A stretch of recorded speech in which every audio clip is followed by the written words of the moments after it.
വിശദമായ വാർത്തകളിലേക്ക്. കുട്ടനാട്ടിലെ മങ്കൊമ്പിന്റെ പെരുമയായി ലോകത്തിന്റെ ഭക്ഷ്യസുരക്ഷയ്ക്ക് നിർണായക സംഭാവനകൾ നൽകിയ MS സ്വാമിനാഥന് ഭാരതരത്ന. മുൻ പ്രധാനമന്ത്രിമാരായ ചൌധരി ചരൺ സിംഗ്, നരസിംഹറാവു എന്നിവർക്കും രാജ്യത്തെ പരമോന്നത സിവിലിയൻ ബഹുമതി പ്രഖ്യാപിച്ചു. LK അദ്വാനിക്കും കർപ്പൂരി ഠാക്കൂറിനും നേരത്തെ ഭാരതരത്ന പ്രഖ്യാപിച്ചിരുന്നു.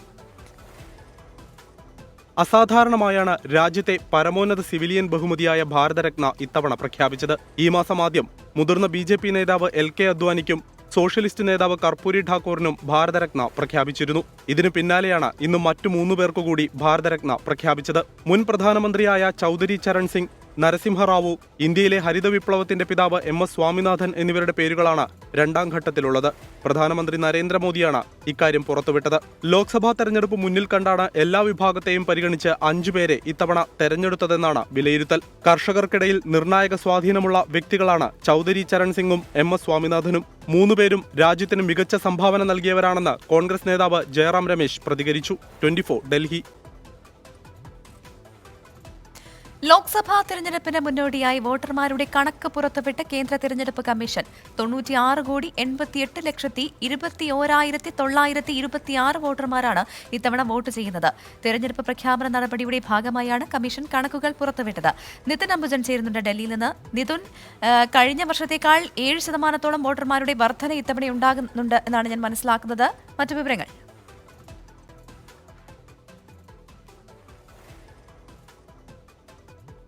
പ്രവിത, ഏത് നിമിഷവും ലോക്സഭാ തെരഞ്ഞെടുപ്പ് പ്രഖ്യാപിക്കുമെന്നൊരു സാഹചര്യമാണ് നിലവിലുള്ളത്. ഇതിനിടയിലാണ് ഇപ്പോൾ തെരഞ്ഞെടുപ്പ് കമ്മീഷൻ വോട്ടർമാരുടെ എണ്ണം സംബന്ധിച്ചിപ്പോൾ എണ്ണം പുറത്തുവിട്ടിരിക്കുന്നത്. കഴിഞ്ഞ വർഷത്തെ തെരഞ്ഞെടുപ്പിനേക്കാൾ ഇത്തവണ ഏതാണ്ട് നേരത്തെ പ്രവിത സൂചിപ്പിച്ച പോലെ തന്നെ 7 കോടിയുടെ വർധനവ്, 7.2 കോടി വോട്ടർമാരുടെ വർധനവ് ഉണ്ടായിട്ടുണ്ട്. കഴിഞ്ഞ തവണ 89.8 കോടി വോട്ടർമാരാണ് ഉണ്ടായതെങ്കിൽ ഇത്തവണ അത് 96.88 കോടി വോട്ടർമാരാണ് വർധനവുണ്ടായിരിക്കുന്നത്. അതോടൊപ്പം തന്നെ പുരുഷ വോട്ടർമാർ ഇത്തവണ 49.72 കോടി വോട്ടർമാരാണ്. വനിതാ വോട്ടർമാർ 47.15 കോടിയാണ്. കൂടാതെ 48,000 പേരാണ് ട്രാൻസ്ജെൻഡർ വിഭാഗത്തിനും വോട്ടവകാശമുള്ളത്. എന്തായാലും ഏത് നിമിഷവും ലോക്സഭാ തെരഞ്ഞെടുപ്പ് പ്രഖ്യാപിക്കുമെന്നൊരു സാഹചര്യമുണ്ട്. ഇതിന് മുന്നോടിയായാണ് ഇപ്പോൾ തെരഞ്ഞെടുപ്പ് കമ്മീഷൻ വോട്ടർമാരുടെ പട്ടിക സംബന്ധിച്ച് പുറത്തുവിട്ടിരിക്കുന്നത്. ഒരു പക്ഷേ ഈ മാസം അവസാനം ഇത്തരത്തിൽ തെരഞ്ഞെടുപ്പ് പ്രഖ്യാപനം ഉണ്ടാകുമെന്നാണ് പ്രതീക്ഷിക്കുന്നത്. എന്തായാലും കഴിഞ്ഞ വർഷത്തേക്കാൾ കൂടുതൽ വർധനവ് വോട്ടർമാരുടെ എണ്ണത്തിൽ ഏതാണ്ട് 7 കോടിയിലധികം വർധനവുണ്ട് എന്നത് ശ്രദ്ധേയമായൊരു കണക്ക് തന്നെയാണ്. കൂടാതെ മറ്റ് ചില പ്രധാനപ്പെട്ട കണക്കുകൾ ഇപ്പോൾ തെരഞ്ഞെടുപ്പ് കമ്മീഷൻ പുറത്തുവിട്ടിട്ടുണ്ട്. അതിൽ 18നും 19നും ഇടയിലുള്ള 1.84 കോടി വോട്ടർമാരാണ് ഉള്ളത്. അതോടൊപ്പം തന്നെ 20നും 29നും ഇടയിലുള്ളവരുടെ എണ്ണം 19.74 കോടിയാണ്. 80 കഴിഞ്ഞത് ഏതാണ്ട് 1.85 കോടി പൗരന്മാരും വോട്ടർ പട്ടികയിൽ ഇടം പിടിച്ചിട്ടുണ്ട്. പ്രവിത, ശരി. ലോക്സഭാ തെരഞ്ഞെടുപ്പിന് മുന്നോടിയായി വോട്ടർമാരുടെ കണക്ക് പുറത്തുവിട്ടിരിക്കുകയാണ് കേന്ദ്ര തെരഞ്ഞെടുപ്പ് കമ്മീഷൻ. 96,88,00,000-ലധികം വോട്ടർമാരാണ് ഇത്തവണ വോട്ട് ചെയ്യുന്നത്. കഴിഞ്ഞ തവണത്തേക്കാൾ 7,20,00,000 വോട്ടർമാരുടെ വർധനയാണ് ഉണ്ടായിരിക്കുന്നത്. ഏത് നിമിഷവും തെരഞ്ഞെടുപ്പ് തീയതി പ്രഖ്യാപനം ഉണ്ടാകും എന്നാണ് കരുതുന്നത്. അതിനിടെയാണ് കമ്മീഷൻ ഈ കണക്കുകൾ പുറത്തുവിട്ടിരിക്കുന്നത്. നിതിൻ അംബുജനാണ് വിവരങ്ങൾ നൽകിയത്. കേന്ദ്ര സംസ്ഥാന സർക്കാരുകൾക്കെതിരായ കോൺഗ്രസിന്റെ പ്രതിഷേധ യാത്ര സമരാഗ്നിക്ക് കാസർഗോഡ് തുടക്കമായി. KPCC അധ്യക്ഷൻ K സുധാകരനും പ്രതിപക്ഷ നേതാവ് VD സതീശനും നയിക്കുന്ന AICC general secretary KC Venugopal ഉദ്ഘാടനം ചെയ്തു. നാടിനെ വിഭജിക്കാനുള്ളത് മാത്രമാണ് മോദിയുടെ ഗ്യാരണ്ടിയെന്ന് KC വേണുഗോപാൽ വിമർശിച്ചു. കേരള സർക്കാരിന്റെ ഡൽഹി സമരത്തിൽ പങ്കെടുക്കാത്തതിൽ അഭിമാനമെന്നും കേരളത്തിന്റെ ധൂർത്തിന് പിന്തുണ നൽകാൻ കോൺഗ്രസ് ഇല്ലെന്നും KC വേണുഗോപാൽ പറഞ്ഞു. വിവരങ്ങളുമായി കാസർഗോഡ് നിന്ന് ദീപക് ധർമ്മടം ചേരുന്നുണ്ട്. ദീപക്, ഡൽഹിയിൽ നടത്തിയ സമരത്തിന് തിരിച്ചടിയായാണ് കോൺഗ്രസ് ഈ സമരം നടത്തുന്നത്. പ്രത്യേകിച്ച് ഈ തിരഞ്ഞെടുപ്പ് അടുത്തിരിക്കുന്ന സാഹചര്യത്തിൽ വലിയ പ്രസക്തി ഈ ഒരു സമരത്തിന് കോൺഗ്രസ് കൽപ്പിക്കുന്നുണ്ട്. ഇപ്പോൾ ഉദ്ഘാടനം കഴിഞ്ഞിരിക്കുകയാണ്. ഇനിയിപ്പോൾ മറ്റ് പരിപാടികളിലേക്ക് എങ്ങനെയാകും കടക്കുക? ഒപ്പം തന്നെ ഈ പരിപാടിയുടെ കൂടുതൽ വിശദാംശങ്ങളും. ഇപ്പോൾ മുൻ KPCC അധ്യക്ഷൻ, മുൻ ആഭ്യന്തരമന്ത്രി രമേശ് ചെന്നിത്തല സംസാരിച്ചുകൊണ്ടിരിക്കുകയാണ്. അല്പം മുൻപാണ് ഉദ്ഘാടന പ്രസംഗം AICC സംഘടനാ ജനറൽ സെക്രട്ടറി KC വേണുഗോപാൽ നടത്തിയത്. പ്രസംഗത്തിൽ വളരെ കൃത്യമായി തന്നെ ദേശീയ രാഷ്ട്രീയത്തിൽ BJPയെ കടന്നാക്രമിക്കുന്നു. BJPയുടെ മോഡിയുടെ ഗ്യാരണ്ടി അത് നാടിനെ വിഭജിക്കാനുള്ള ഗ്യാരണ്ടി മാത്രമാണെന്നും മാത്രമല്ല പാർലമെന്റ് ചർച്ച ചെയ്യാൻ പോകുന്ന UPA ഭരണകാലത്തെ ധവളപത്രത്തെക്കുറിച്ച് പറയുന്നു. അതിൽ UPA സർക്കാരിന്റെ കാലഘട്ടം മികച്ചതായിരുന്നു എന്നും തൊഴിലുറപ്പ് പദ്ധതി ഉൾപ്പെടെ വിവരാവകാശ നിയമം, ഭക്ഷ്യസുരക്ഷാ നിയമം നടപ്പാക്കി. ഒരു സർക്കാർ എന്നുള്ള നിലയിൽ അവരുടെ പ്രവർത്തനത്തെക്കുറിച്ച് പറയാതെ 10 വർഷം മുമ്പ് ഇറങ്ങിപ്പോയ സർക്കാരിനെ കുറിച്ച് പറയുന്നത് അപജയമാണെന്നും കെ സി വേണുഗോപാൽ പറഞ്ഞു.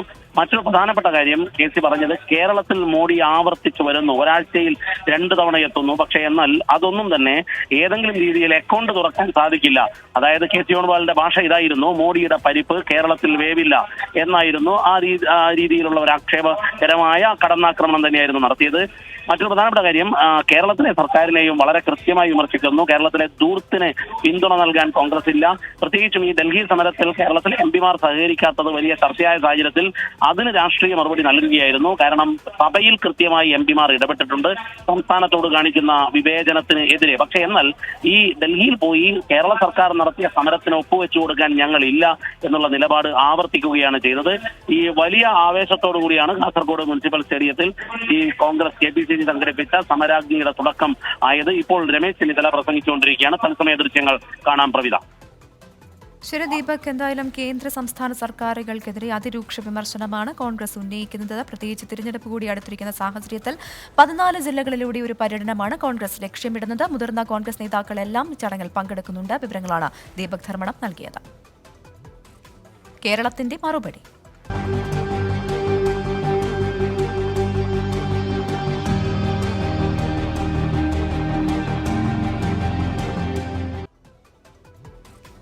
കേരളം കടമെടുക്കുന്നത് കൊണ്ട് സമ്പദ് വ്യവസ്ഥ തകരുമെന്ന കേന്ദ്രവാദം ബാലിശമെന്ന കേരളം.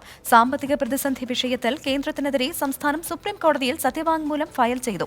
രാജ്യത്തെ മൊത്തം കടത്തിന്റെ 1.75% മാത്രമാണ് കേരളത്തിന്റെ കടം എന്നാണ് സത്യവാങ്മൂലത്തിൽ ഉള്ളത്. കേരളം കടമെടുക്കുന്ന വിഷയത്തിൽ അറ്റോർണി ജനറൽ സുപ്രീം കോടതിയിൽ വിശദമായ കുറിപ്പ് നൽകിയിരുന്നു. ഈ കുറിപ്പിൽ പറയുന്നത് വസ്തുതാപരമായ വിവരങ്ങൾ അല്ലെന്ന് സമർത്ഥിക്കുന്നതാണ് കേരളത്തിന്റെ സത്യവാങ്മൂലം. രാജ്യത്തെ മൊത്തം കടത്തിന്റെ 60% കേന്ദ്ര സർക്കാരിന്റേതാണ്. മറ്റു സംസ്ഥാനങ്ങളുടെ കടത്തിന്റെ തോത് നോക്കിയാലും കേരളം ഏറ്റവും ഭേദപ്പെട്ട നിലയിൽ തുടരുന്നു.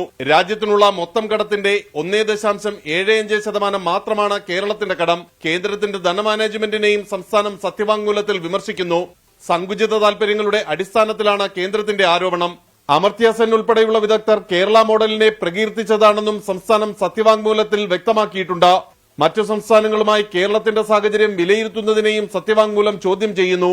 കേരളം സമർപ്പിച്ച സത്യവാങ്മൂലം കേന്ദ്രത്തിന്റെ കുറിപ്പിനൊപ്പം പരിഗണിക്കും. ആർ രാധാകൃഷ്ണൻ, 24, ഡൽഹി. ക്ഷേമ പെൻഷൻ മുടങ്ങിയതിനെ തുടർന്ന് ഇടുക്കി അടിമാലിയിലെ വൃദ്ധ ദമ്പതികൾ നടത്തിയ പ്രതിഷേധം അവസാനിപ്പിച്ചു. എല്ലാ സഹായവും ചെയ്യാമെന്ന് CPIM നേതാക്കൾ അറിയിച്ചതോടെ ദയാവധത്തിന് തയ്യാർ എന്ന് എഴുതിയ ഫ്ലക്സ് അഴിച്ചുമാറ്റി. എന്നാൽ വാഗ്ദാനങ്ങൾ പാലിച്ചില്ലെങ്കിൽ ശക്തമായ പ്രതിഷേധം വീണ്ടും നടത്തുമെന്നും ദമ്പതികൾ വ്യക്തമാക്കി. പെൻഷന് വേണ്ടി കുത്തിയിരുന്ന് സമരം ചെയ്താലും നൽകാൻ പണമില്ല എന്നായിരുന്നു മന്ത്രി സജി ചെറിയാന്റെ പ്രതികരണം.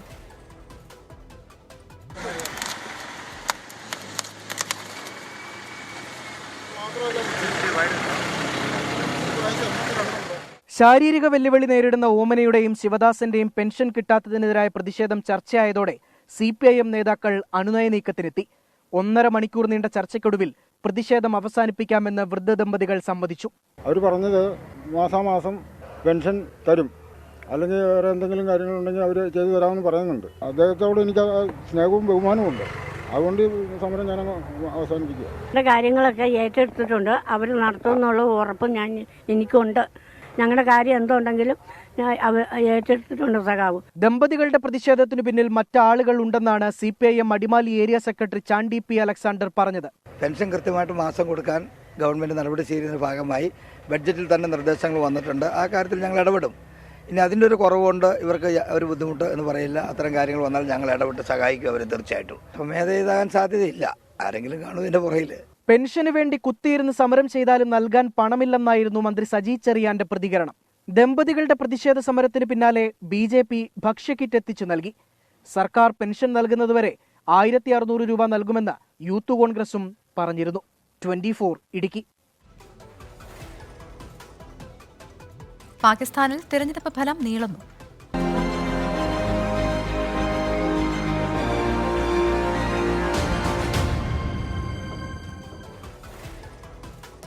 പാകിസ്ഥാനിൽ വോട്ടെടുപ്പ് ഫലം അനിശ്ചിതമായി നീളുന്നു. മുൻ പ്രധാനമന്ത്രി ഇമ്രാൻഖാന്റെ പിന്തുണയോടെയുള്ള സ്വതന്ത്ര സ്ഥാനാർത്ഥികൾക്ക് നേരിയ മുന്നേറ്റം.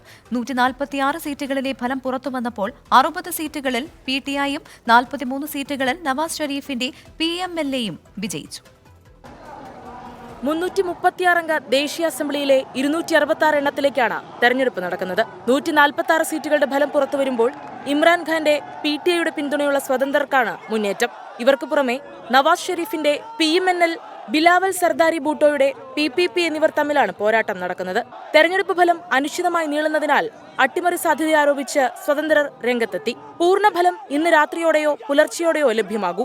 ആർക്കും ഭൂരിപക്ഷം തെളിയിക്കാനായില്ലെങ്കിൽ സൈന്യത്തിന്റെ പിന്തുണയുള്ള PMNLും PPPയും ഒരുമിച്ച് സർക്കാർ രൂപീകരിച്ചേക്കുമെന്നും അനൌദ്യോഗിക റിപ്പോർട്ടുകളുണ്ട്.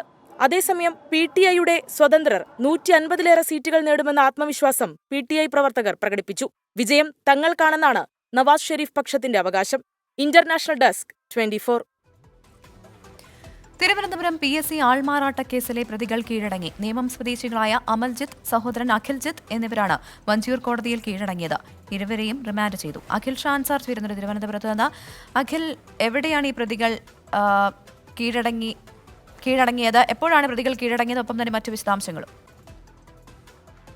പ്രവിധ ഇന്ന് ഉച്ചയോട് കൂടിയാണ് ഈ രണ്ട് പ്രതികളും തിരുവനന്തപുരം വഞ്ചിയൂർ കോടതിയിൽ കീഴടങ്ങിയത്. നേമം സ്വദേശികളായ അഖിൽജിത്ത്, അമൽജിത്ത് എന്നിവരാണ്. ഇവർ രണ്ടുപേരും സഹോദരങ്ങളാണ്. ഈ അമൽജിത്തിനായി പരീക്ഷ എഴുതാനായി പൂജപ്പുരയിലെ സ്കൂളിലെത്തിയത് അഖിൽജിത്ത് ആയിരുന്നു. ഇത്തരത്തിൽ ഈ ഒരു ബയോമെട്രിക് പരിശോധനയുണ്ടെന്നറിഞ്ഞ ഈ അഖിൽജിത്ത് അവിടെ നിന്ന് ഇറങ്ങി ഓടുകയായിരുന്നു. ഇറങ്ങി ഓടി കഴിഞ്ഞ 2 ദിവസമായി ഒളിവിലായിരുന്നു. ഈ അഖിൽജിത്തും അമൽജിത്തും ഇരുവരും ഒളിവിൽ തന്നെയായിരുന്നു. പോലീസ് ഇവർക്കായുള്ള അന്വേഷണങ്ങളൊക്കെ ഊർജിതമായി തന്നെ നടത്തുന്നുണ്ടായിരുന്നു. നേരത്തെ ഇവർ രണ്ടുപേരും സഹോദരങ്ങളാണെന്നുള്ളൊരു സംശയവും പോലീസ് പ്രകടിപ്പിച്ചിരുന്നു. എന്നാൽ ഈ ഘട്ടത്തിൽ ഉച്ചയോടുകൂടിയാണ് ഇവർ രണ്ടുപേരും, ഈ സഹോദരങ്ങളായ അഖിൽജിത്തും അമൽജിത്തും തിരുവനന്തപുരം വഞ്ചിയൂർ കോടതിയിൽ ഹാജരാവുകയും പിന്നാലെ ഇവർ രണ്ടുപേരെയും റിമാൻഡ് ചെയ്യുകയും ചെയ്തു. ശരി, അഖിൽ ഷാൻസാറാണ് വിവരങ്ങൾ നൽകിയത്. ഗുരുവായൂർ ദേവസ്വത്തിന് കീഴിലുള്ള പുന്നത്തൂർ കോട്ടയിൽ ആനകളെ മർദ്ദിച്ചതിൽ രൂക്ഷ വിമർശനവുമായി ഹൈക്കോടതി. ആർക്കാണ് ആനക്കോട്ടയുടെ ചുമതലയെന്നും ആർക്കൊക്കെ എതിരെ നടപടിയെടുത്തെന്നും കോടതി ചോദിച്ചു. ചൊവ്വാഴ്ചയ്ക്കകം ദേവസ്വം സത്യവാങ്മൂലം സമർപ്പിക്കണമെന്ന് ഹൈക്കോടതി ഉത്തരവിട്ടു. ആനക്കോട്ടയിൽ പാപ്പാന്മാർ ആനകളെ മർദ്ദിക്കുന്ന ദൃശ്യം പുറത്തുവന്നതിന് പിന്നാലെ രൂക്ഷ പ്രതികരണവും കടുത്ത നടപടികളുമാണ് ഹൈക്കോടതിയിൽ നിന്നുണ്ടായത്. ആർക്കാണ് ആനക്കോട്ടയുടെ ചുമതലയെന്ന കോടതി ആരാഞ്ഞു. ആനകളെ മർദ്ദിച്ച സംഭവത്തിൽ ആർക്കെതിരെയൊക്കെ നടപടിയെടുത്തെന്നും കോടതി ചോദിച്ചു. എന്താണ് ആനക്കോട്ടയിൽ നടക്കുന്നതെന്ന അറിവുണ്ടോ എന്നും ഗുരുവായൂർ ദേവസ്വത്തോട് കോടതി ചോദിച്ചു. ആനകളുടെ സംരക്ഷണം സംബന്ധിച്ച എല്ലാവിധ ഉത്തരവുകളും പാലിക്കപ്പെടുന്നുണ്ടെന്ന് ഉറപ്പാക്കണമെന്ന് കോടതി ദേവസ്വം ബോർഡിനോട് നിർദ്ദേശിച്ചു. ഇരുമ്പുതോട്ടി ഉപയോഗിക്കുന്ന പാപ്പാന്മാർക്കെതിരെ കർശന നടപടി വേണം. ആനക്കോട്ടയിൽ CCTV സ്ഥാപിക്കണമെന്നും കോടതി നിർദ്ദേശിച്ചു. ഇതിനിടെ ഇത്തരം സംഭവം ആവർത്തിക്കാതിരിക്കാനാണ് ശ്രമിക്കുന്നതെന്നും കുറ്റക്കാർക്കെതിരെ നടപടിയെടുക്കാൻ തീരുമാനിച്ചതായും മന്ത്രി K. രാധാകൃഷ്ണൻ പ്രതികരിച്ചു. അതേസമയം ആനകൾക്ക് മർദ്ദനമേറ്റ സംഭവവും അതിന്മേൽ എന്തൊക്കെ നടപടികൾ സ്വീകരിച്ചു എന്നിവയുമടക്കം ചൊവ്വാഴ്ചയ്ക്കകം സത്യവാങ്മൂലം സമർപ്പിക്കാൻ ഡിവിഷൻ ബെഞ്ച് നിർദ്ദേശിച്ചു. 24 കൊച്ചി. കേരളത്തിൽ ചാവേർ ആക്രമണത്തിന് പദ്ധതിയിട്ട റിയാസ് അബൂബക്കറിന് 10 വർഷം കഠിന തടവ്. കൊച്ചി NIA കോടതിയുടേതാണ് വിധി. വിവിധ വകുപ്പുകൾ പ്രകാരം 25 വർഷം കഠിന തടവുണ്ടെങ്കിലും ശിക്ഷ ഒരുമിച്ച് അനുഭവിച്ചാൽ മതി. 1,25,000 രൂപ പിഴയും വിധിച്ചിട്ടുണ്ട്. UAPA 38, 39 പ്രകാരം 10 വർഷം വീതം കഠിന തടവും ഗൂഢാലോചനയ്ക്ക് 5 വർഷവുമാണ് കൊച്ചി NIA കോടതി ശിക്ഷ വിധിച്ചത്. ആകെ 25 വർഷം കഠിന തടവുണ്ടെങ്കിലും ശിക്ഷ ഒരുമിച്ച് അനുഭവിച്ചാൽ മതി. 1,25,000 രൂപ പിഴയും വിധിച്ചിട്ടുണ്ട്. 4 വർഷം പ്രതി ജയിലിൽ കഴിഞ്ഞ കാലാവധി ശിക്ഷയിൽ ഇളവ് ചെയ്യും. പാലക്കാട് കൊല്ലങ്കോട് സ്വദേശിയായ റിയാസ് ISന്റെ കേരള ഘടകമുണ്ടാക്കി ചാവേർ സ്ഫോടനങ്ങൾക്ക് പദ്ധതിയിട്ടെന്നായിരുന്നു കേസ്. പ്രതി സമൂഹത്തെ നശിപ്പിക്കാനാണ് ശ്രമിച്ചതെന്നും പരമാവധി ശിക്ഷ നൽകണമെന്നും പ്രോസിക്യൂഷൻ ആവശ്യപ്പെട്ടിരുന്നു. ഭീകരസംഘടനയായ ISന് വേണ്ടി കേരളത്തിൽ ചാവേർ ആക്രമണത്തിന് പദ്ധതിയിട്ടെന്ന കേസിൽ 2018 റിയാസ് അബൂബക്കർ NIAയുടെ പിടിയിലായത്. ഇയാൾക്കെതിരെ ചുമത്തിയ UAPA വകുപ്പുകളും ഗൂഢാലോചനാ കുറ്റവും നേരത്തെ കോടതിയിൽ തെളിഞ്ഞിരുന്നു. റിയാസിനൊപ്പം പിടിയിലായ 2 പേരെ കേസിൽ NIA മാപ്പ് സാക്ഷി ആക്കുകയുണ്ടായി. S Sreekanth, 24 Kochi. PF pension ആനുകൂല്യം ലഭിക്കാത്തതിനെ തുടർന്ന് തൃശൂർ സ്വദേശി ശിവരാമൻ ആത്മഹത്യ ചെയ്ത സംഭവത്തിൽ PF ഉദ്യോഗസ്ഥരെ പോലീസ് ചോദ്യം ചെയ്തു. ആവശ്യപ്പെട്ട രേഖകൾ ഹാജരാകാത്തതിനെ തുടർന്നാണ് ആനുകൂല്യങ്ങൾ നിഷേധിച്ചത് എന്നാണ് ഉദ്യോഗസ്ഥരുടെ മൊഴി. ശിവരാമന്റെ കുടുംബാംഗങ്ങളുടെ മൊഴി അടുത്ത ദിവസം രേഖപ്പെടുത്തും. ശിവരാമന്റെ ആത്മഹത്യയിൽ കേസെടുത്തതിന് പിന്നാലെയാണ് എറണാകുളം നോർത്ത് പോലീസിന്റെ നടപടി. 2019 ഓൺലൈൻ വഴി മാത്രമാണ് ശിവരാമൻ ആനുകൂല്യങ്ങൾക്കായി അപേക്ഷിച്ചതെന്നാണ് PF ഉദ്യോഗസ്ഥരുടെ മൊഴി. അപേക്ഷയ്ക്കൊപ്പം നൽകിയ ആധാർ കാർഡിലെ ജനനതീയതിയും യഥാർത്ഥ ജനനതീയതിയും തമ്മിൽ പൊരുത്തക്കേടുള്ളതിനാൽ അനുബന്ധ രേഖകൾ ആവശ്യപ്പെട്ടു. എന്നാൽ സാവകാശം നൽകിയിട്ടും ശിവരാമൻ രേഖകൾ ഹാജരാക്കിയില്ലെന്നും ഉദ്യോഗസ്ഥർ മൊഴി നൽകി. ശിവരാമന്റെ കുടുംബാംഗങ്ങളുടെ മൊഴി അടുത്ത ദിവസം പോലീസ് രേഖപ്പെടുത്തും. സംഭവത്തിൽ മുതിർന്ന PF ഉദ്യോഗസ്ഥർ ആഭ്യന്തര അന്വേഷണവും ആരംഭിച്ചിട്ടുണ്ട്. എറണാകുളത്തെ റീജിയണൽ ഓഫീസിൽ സംസ്ഥാന സ്പെഷ്യൽ ബ്രാഞ്ചും പോലീസും ഇന്നലെ തെളിവെടുപ്പ് നടത്തിയിരുന്നു. 24 കൊച്ചി. ഉത്തരാഖണ്ഡിലെ ഹൽദ്വാനിയിൽ കലാപം രൂക്ഷം. മരണം 4. ഭൂമി കയ്യേറിയെന്നാരോപിച്ച് ഒരു വിഭാഗത്തിന്റെ ആരാധനാലയവും മതപഠന സ്ഥാപനവും പൊളിച്ചതിനു പിന്നാലെയാണ് കലാപം തുടങ്ങിയത്. അക്രമികളെ കണ്ടാലുടൻ വെടിവെക്കാനാണ് പോലീസിന് നൽകിയിരിക്കുന്ന നിർദ്ദേശം. സ്ഥിതിഗതികൾ വിലയിരുത്താൻ മുഖ്യമന്ത്രി പുഷ്കർ സിംഗ് ധാമി ഉന്നതതല യോഗം ചേർന്നു. അനധികൃത നിർമ്മാണമെന്നാരോപിച്ച് ഒരു വിഭാഗത്തിന്റെ മതപഠനശാലയും ആരാധനാലയവും ജില്ലാ ഭരണകൂടം പൊളിച്ചു നീക്കിയതിനു പിന്നാലെയാണ് നൈനിറ്റാൾ ജില്ലയിലെ ഹൽദ്വാനിയിൽ കലാപം പൊട്ടിപ്പുറപ്പെട്ടത്. 4 പേർ മരിച്ചു. പരിക്കേറ്റ 250ഓളം പേരിൽ 100 പേർ പോലീസുകാരാണ്. നിരവധി വാഹനങ്ങൾ അഗ്നിക്കിരയായി. സംഘർഷം കണക്കിലെടുത്ത് സ്കൂളുകൾ അടച്ചു. അക്രമികളെ കണ്ടാൽ ഉടൻ വെടിവെക്കാൻ മുഖ്യമന്ത്രി പുഷ്കർ സിംഗ് ധാമി നിർദ്ദേശിച്ചു. അക്രമികൾക്കെതിരെ ശക്തമായ നടപടി സ്വീകരിക്കാനാണ് പോലീസിന് നൽകിയ നിർദ്ദേശം. ഉന്നതതല യോഗം വിളിച്ച് സ്ഥിതിഗതികൾ വിലയിരുത്തിയ മുഖ്യമന്ത്രി സമാധാനത്തിന് ആഹ്വാനം ചെയ്തു. ആസൂത്രിതമായാണ് അക്രമങ്ങൾ ഉണ്ടായതെന്നും അക്രമികൾ പോലീസുകാർക്ക് നേരെ പെട്രോൾ ബോംബ് എറിഞ്ഞെന്നും ജില്ലാ മജിസ്ട്രേറ്റ് ആരോപിച്ചു. നിലവിൽ ഹൽദ്വാനിയിലെ സാഹചര്യം നിയന്ത്രണ വിധേയമാണെന്ന് പോലീസ് അറിയിച്ചു. കയ്യേറ്റം തിരിച്ചുപിടിക്കുന്നതിന്റെ ഭാഗമായാണ് പൊളിക്കൽ നടപടിയെന്നാണ് ജില്ലാ ഭരണകൂടത്തിന്റെ വിശദീകരണം. 24 ഡൽഹി. ലോക്സഭാ തെരഞ്ഞെടുപ്പ് സീറ്റ് വിഭജന സ്ഥാനാർത്ഥി നിർണയ തിരക്കുകളിൽ സംസ്ഥാനത്തെ 3 മുന്നണികളും തെരഞ്ഞെടുപ്പ് പ്രഖ്യാപനത്തിന് മുൻപ് സ്ഥാനാർത്ഥി പ്രഖ്യാപനം വേണമോ എന്ന കാര്യത്തിൽ CPI-യിൽ ചർച്ച തുടരുകയാണ്. സീറ്റ് വിഭജനവും സ്ഥാനാർത്ഥി നിർണയവും അന്തിമമാക്കാൻ നാളെ LDF-ഉം CPI-എം സെക്രട്ടേറിയറ്റും ചേരും. ലീഗിന്റെ 3ാം സീറ്റ് ആവശ്യം ഭീഷണിയല്ലെന്ന് K. സുധാകരൻ പറഞ്ഞു. യഥാസമയം സ്ഥാനാർത്ഥികളെ പ്രഖ്യാപിക്കുമെന്ന് ബിനോയ് വിശ്വവും വ്യക്തമാക്കി. ലോക്സഭ പിടിക്കാൻ 3 മുന്നണികളും കരുനീക്കം തുടങ്ങിക്കഴിഞ്ഞു.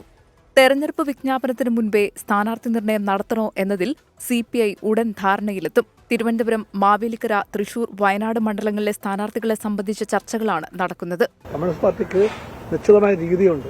ആ രീതി പ്രകാരം യഥാസമയത്ത് എല്ലാ സ്ഥലങ്ങളിലും സ്ഥാനാർത്ഥികൾ ഉണ്ടാകും.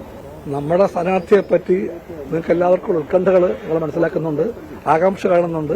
ഈ ആകാംക്ഷയും ഉത്കണ്ഠയും ഒന്നും ഉണ്ടാകണം കമ്മ്യൂണിസ്റ്റ് പാർട്ടിയുടെ സ്ഥാനാർത്ഥിക്ക് വേണ്ടി. അത് വളരെ വേഗം ഉണ്ടാകും. സീറ്റ് വിഭജനം അന്തിമമാക്കാൻ നാളെ LDF യോഗം ചേരുന്നുണ്ട്. കേരള കോൺഗ്രസ് 2ാമതൊരു സീറ്റ് കൂടി ആവശ്യപ്പെടുമെങ്കിലും CPI-എം അംഗീകരിക്കില്ല. നിലവിലെ സീറ്റുകളുമായി മുന്നോട്ടു പോകും. ലീഗിന്റെ 3ാം സീറ്റ് ആവശ്യം UDF-ന് ഭീഷണിയല്ലെന്നും പ്രശ്നങ്ങൾ പരിഹരിക്കുമെന്നും KPCC പ്രസിഡന്റ് K. സുധാകരൻ 24-നോട് പറഞ്ഞു. മുസ്ലിം ലീഗും ഞങ്ങളും തമ്മിൽ ഒരു തർക്കവും ഒരു കാലത്തും ഉണ്ടായിട്ടില്ല. അത് എന്തെങ്കിലും പ്രശ്നങ്ങൾ ഉണ്ടെങ്കിൽ നമ്മളത് പരിഹരിച്ചിട്ടുണ്ട്. പരിഹരിക്കാനുള്ള നല്ല മനസ്സ് ലീഗിനുണ്ട്, കോൺഗ്രസിനുണ്ട്. അതൊരു ഞങ്ങൾക്കൊരു ഭീഷണിയേ അല്ല. അതിനിടെ കോൺഗ്രസ് മത്സരിക്കുന്ന 16 സീറ്റിൽ ഒരെണ്ണം INTUC-ക്ക് നൽകണമെന്ന് രേഖാമൂലം പാർട്ടി അറിയിച്ചതായി R. ചന്ദ്രശേഖരൻ പറഞ്ഞു. പാലക്കാടും ആലത്തൂരും സിറ്റിംഗ് MP-മാർ തന്നെ മത്സരിക്കുമെന്ന് DCC പ്രസിഡന്റ് A. തങ്കപ്പൻ വ്യക്തമാക്കി. 24 തിരുവനന്തപുരം. വനമന്ത്രി AK ശശീന്ദ്രൻ രാജിവെക്കണമെന്ന ആവശ്യവുമായി കേരളത്തിലെ NCP അജിത് പവാർ പക്ഷം. ശരത് പവാറിനെ പിന്തുണയ്ക്കുന്ന MLA-മാർക്ക് നോട്ടീസ് നൽകുമെന്നും അജിത് പവാർ പക്ഷം നേതാവ് NA മുഹമ്മദ് കുട്ടി അറിയിച്ചു. രാജി ആവശ്യം മന്ത്രി AK ശശീന്ദ്രൻ തള്ളി. തിരഞ്ഞെടുപ്പ് കമ്മീഷന്റെ ഉത്തരവ് നാഗാലാന്റ്, മഹാരാഷ്ട്ര സംസ്ഥാനങ്ങൾക്ക് മാത്രമാണ് ബാധകമെന്ന് മന്ത്രി പറഞ്ഞു. അജിത് പവാർ പക്ഷത്തെ യഥാർത്ഥ NCP-യായി തെരഞ്ഞെടുപ്പ് കമ്മീഷൻ അംഗീകരിച്ചതിനു പിന്നാലെയാണ് കേരളത്തിലെ ശരത് പവാർ അനുകൂലികൾക്ക് മുന്നറിയിപ്പ്. അജിത് പവാറിനൊപ്പം നിന്നില്ല എങ്കിൽ അയോഗ്യതാ നടപടി നേരിടേണ്ടി വരുമെന്ന് അജിത് പവാർ പക്ഷം നേതാവ് NA മുഹമ്മദ് കുട്ടി പറഞ്ഞു. കേരളത്തിൽ LDF-നൊപ്പം നിൽക്കാനുള്ള താൽപര്യവും അജിത് പവാർ പക്ഷം വ്യക്തമാക്കി. എന്നാൽ രാജി ആവശ്യം മന്ത്രി AK ശശീന്ദ്രൻ തള്ളി. NCP മാത്രമല്ല CPI ഉൾപ്പെടെയുള്ള രാഷ്ട്രീയ പാർട്ടികൾക്ക് ദേശീയ അംഗീകാരം നഷ്ടപ്പെട്ടതായും ചിഹ്നം നഷ്ടപ്പെട്ടതായും പ്രഖ്യാപിച്ചിരുന്നു എന്ന വസ്തുത മനസ്സിലാക്കാത്തവരാണ് ഈ വക അഭിപ്രായ പ്രകടനങ്ങളൊക്കെ നടക്കുന്നത്. LDF-ൽ തുടരാമെന്ന് അജിത് പവാർ പക്ഷം മനക്കോട്ട കെട്ടേണ്ട എന്നും മന്ത്രി. തെരഞ്ഞെടുപ്പ് കമ്മീഷൻ തീരുമാനം അന്തിമമല്ലെന്നും നിയമപോരാട്ടത്തിനൊപ്പം പാർട്ടിയുടെ അടിത്തറ ശക്തിപ്പെടുത്താനുള്ള പ്രവർത്തനങ്ങളും നടത്തുമെന്നും മന്ത്രി AK ശശീന്ദ്രൻ വ്യക്തമാക്കി. 24 ഡൽഹി. SFIO അന്വേഷണത്തിനെതിരെ മുഖ്യമന്ത്രിയുടെ മകൾ വീണ വിജയന്റെ എക്സാലോജിക് കമ്പനി നൽകിയ ഹർജി കർണാടക ഹൈക്കോടതി തിങ്കളാഴ്ച പരിഗണിച്ചേക്കും. കേസിൽ പാർട്ടിക്ക് താൽപര്യമില്ലെന്നും എന്നാൽ മുഖ്യമന്ത്രിയെ ഉന്നമിട്ടാൽ പ്രതിരോധിക്കുമെന്നും CPIM സംസ്ഥാന സെക്രട്ടറി MV ഗോവിന്ദൻ പറഞ്ഞു. മുഖ്യമന്ത്രിയെ കേന്ദ്ര ഏജൻസി ചോദ്യം ചെയ്യണമെന്ന് പ്രതിപക്ഷ നേതാവ് VD സതീശൻ ആവശ്യപ്പെട്ടു. കേന്ദ്ര സർക്കാരിനെയും SFIO ഡയറക്ടറെയും എതിർകക്ഷികളാക്കിയാണ് എക്സാലോജിക് കർണാടക ഹൈക്കോടതിയെ സമീപിച്ചത്. അന്വേഷണ സംഘം വീണ വിജയനെ ചോദ്യം ചെയ്യാൻ നോട്ടീസ് നൽകുമെന്ന വാർത്തയ്ക്കിടെയാണ് സ്റ്റേ ആവശ്യപ്പെട്ടുകൊണ്ടുള്ള ഹർജി. ഹർജി ഇന്ന് പരിഗണിക്കുമെന്നായിരുന്നു സൂചന. എന്നാൽ ഇന്ന് ലിസ്റ്റ് ചെയ്തില്ല. തിങ്കളാഴ്ച ഹർജി പരിഗണിക്കാൻ സാധ്യതയുണ്ടെന്നാണ് വിവരം. വീണയ്ക്ക് ഹൈക്കോടതിയെ സമീപിക്കാൻ പാടില്ലേയെന്ന് CPIM സംസ്ഥാന സെക്രട്ടറി MV ഗോവിന്ദൻ. രണ്ട് കമ്പനികൾ തമ്മിലുള്ള പ്രശ്നത്തെ രാഷ്ട്രീയവൽക്കരിക്കുകയാണ്. പിണറായി വിജയനെ അതിൽ ഉൾപ്പെടുത്താൻ ശ്രമിച്ചാൽ രാഷ്ട്രീയമായും നിയമപരമായും നേരിടും. മാസപ്പടി കേസിൽ മുഖ്യമന്ത്രി പിണറായി വിജയൻ പ്രതിയാകുമെന്നും കേന്ദ്ര ഏജൻസി മുഖ്യമന്ത്രിയെ ചോദ്യം ചെയ്യണമെന്നും പ്രതിപക്ഷ നേതാവ് VD സതീശൻ. ഓഫ് കറപ്ഷൻ ആക്ടും പ്രിവെൻഷൻ ഓഫ് മണി ലോണ്ടറിംഗ് ആക്ടും ഈ രണ്ട് നിയമവും ഇതിൻ്റെ അകത്തുണ്ട്. ഈ രണ്ട് നിയമവും അതിൽ മുഖ്യമന്ത്രി കൂടി പ്രതിയാവും. കാരണം സ്റ്റാറ്റ്യൂട്ടറി അതോറിറ്റി പറഞ്ഞിരിക്കുന്നത് പ്രധാനപ്പെട്ട സ്ഥാനത്തിരിക്കുന്ന ആളുടെ ബന്ധുവാണ് ഇയാൾ. അതുകൊണ്ടാണ് ഈ പൈസയുടെ ട്രാൻസാക്ഷൻ നടന്നിരിക്കുന്നതെന്ന്. പ്രധാനപ്പെട്ട സ്ഥാനത്ത് ആരായിരിക്കുന്നത് മുഖ്യമന്ത്രിയാണ് ഇരിക്കുന്നത്. അപ്പോൾ മുഖ്യമന്ത്രി പ്രതിയാവും. യഥാർത്ഥത്തിൽ മുഖ്യമന്ത്രിയെ ചോദ്യം ചെയ്യണം.